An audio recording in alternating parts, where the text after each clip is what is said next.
Hello, this is Claude Sports Corner here, August 1st, Monday, 2016, and I'm going to talk some Pittsburgh Steelers. Anybody that knows me knows that I am a huge Pittsburgh Steeler fan. In fact, Pittsburgh is my favorite franchise in all of professional sports, let alone the NFL. So I'm going to go in depth and have the Pittsburgh Steeler report. I know it's a little crazy considering I'm from New York, but ever since I saw Lynn Swann, Mean Joe Green, which is the jersey that I'm wearing, by the way, and those guys, Rocky Blyer, John Stallworth, both Jack Ham and Lambert, Mel Blount, that team, once I saw them, and I can't forget old Terry Bradshaw and Mr. Franco Harris, one of my all-time favorites. I know he ran out of bounds a little too much, but if Franco wanted those extra yardage, he would get it. Trust me. He wasn't soft. But that's by far my favorite team in all the professional sports. And I feel this year that they have a Super Bowl run in them. Of course, it all starts with Big Ben Roethlisberger. Big Ben stays upright, Steelers always have a chance. Ben gets hurt, oh God, good luck, because Landry Jones, I don't see him being any great shakes. In fact, I was hoping that they would sneak in the back door and draft Cardale Jones. But I am happy with the Steelers draft this past season. I like Artie Burns. I love Sam Davis. And I tell you, we stole that defensive tackle. Hargrove, I think, is going to be a stud. And we're not going to miss Skip McClendon at all. And I like Skip McClendon. He's okay. But this kid, Hargreaves, is a pure, bona fide, pass-rushing defensive tackle. And the Steelers have not had a big-time defensive tackle since the great Casey Hampton, who's the most underrated player in pro football over the last 20 years. What he has done for that Steeler defense while he was playing, listen, he opened it up for guys like James Farrior, Big Game James Harrison, Clark Hagans, Joey Porter. Do I really need to keep going with these linebackers?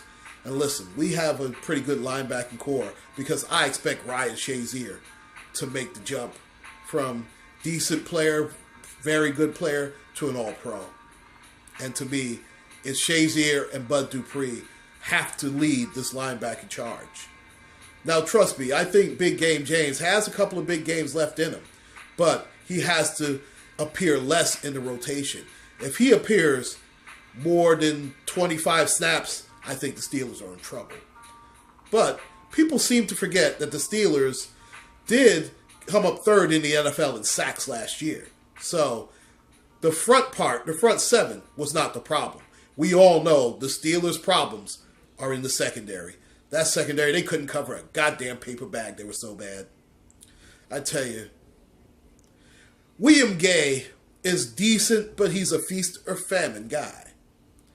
Which, needless to say, was better than the other side because, my God, whether it was Corcoral, whether it was Antoine Blake, it didn't matter. And Mike Mitchell was so, oh God, he was god-awful as the free safety. He seemed like he was always 2 steps late on that deep ball.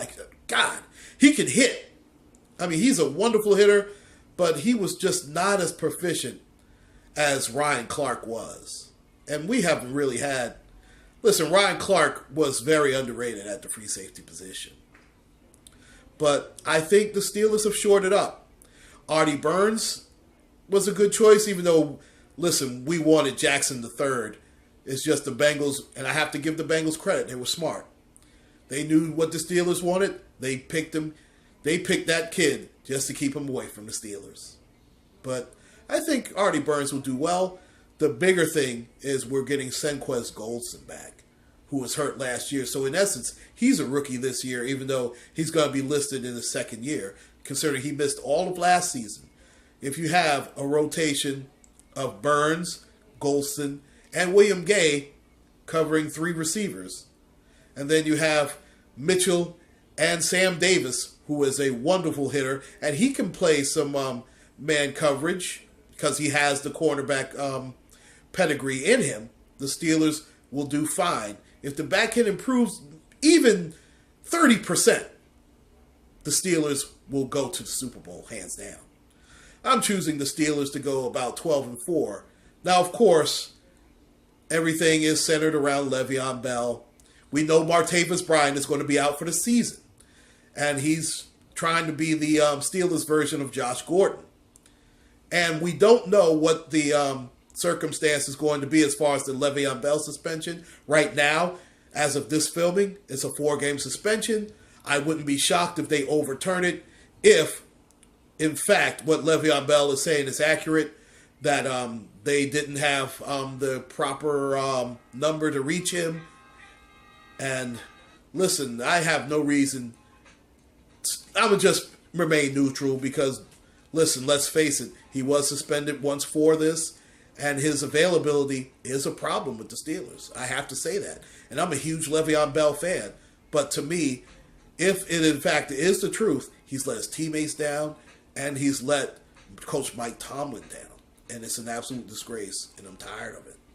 But that being said, here's hoping that Le'Veon Bell is healthy and gets back on the field, because when he is healthy, he is the best overall running back in all of pro football. It's not even close. We already know we have the best wide receiver in pro football in Antonio Brown. Now, the Martavis Bryant thing, I don't think it's going to hurt as bad, because Marcus Wheaton has improved a lot. And I also like Sammy Coates. And I'm also going to bank on Ladarius Green. Let me tell you, if you've seen the Steelers over the past 2 or 3 seasons, Heath Miller just could not get down the field. And I love Heath Miller. He's a great two-way tight end. But my God, he's so slow. Ladarius Green can get down the field. Now, I know his health has been an issue as well. And they were waiting for him to replace Antonio Gates in San Diego and finally got fed up. But I think Ladarius Green will fit well here. And if not, Jesse James will do the job. I like Jesse James. He's a big physical tight end, about 6'6", 250 pounds, and he'll do well. Now, we will miss Matt Spaeth because he was a good blocking tight end, but I think with those two guys, we'll do well. I predict the Steelers to go 12-4 this season, and I would not be shocked that, in the immortal words of Mike Tomlin, that the Pittsburgh Steelers will hoist the Sticky Lombardi.